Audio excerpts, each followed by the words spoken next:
I got to spend a lot of time in Portland this last summer with my cousins.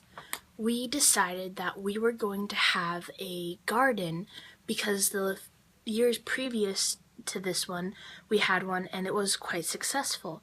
So we went to the Portland nursery and got the plants that we had decided that we wanted to grow and end up harvesting.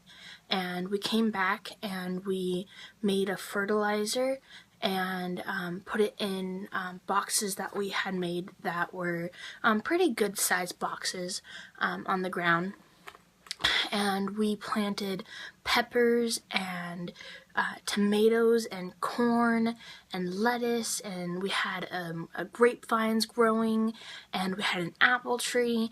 And so it was so fun just getting to have the planting part. I love gardening, and so digging the little holes for the plants and mounting them up and learning about like how you want to mount the plant so that when it is when you water them, that the excess water that it doesn't need kind of spills out, and the stuff that it does still need will absorb up. And so it was just really cool, like learning more things about gardening and getting to see them grow every single day. It was definitely kind of frustrating when like things like kind of go wrong. So we had a good problem was that we had so much tomato plants that they kind of interweaved into each other, so it was kind of hard going through and picking the tomatoes. And so the payoff for it was so wonderful because we had just like bowls and bowls of tomatoes, and we had fresh peppers like bell peppers, and we had squashes that were just so delicious. And unfortunately I had to come back to Port Angeles before I was able to eat the corn, but according to my cousins that I was with, the corn was quite delicious too.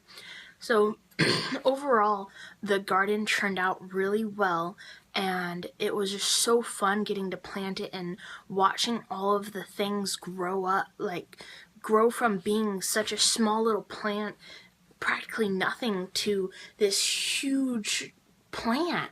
So like the corn stalk, the corn when we first planted it was practically nothing, and then at the end it was 4 or 5 feet tall with stalks of corn on it. It was so cool seeing that process. And so for next year, I can't wait until I'm actually living in Portland, and not only will I get to have a summer garden, but I'll get to have a year-round garden. And so I'll constantly be getting that wonderfulness of gardening. And so I just love it so much, and I think that everybody should do gardening because it's just so fun.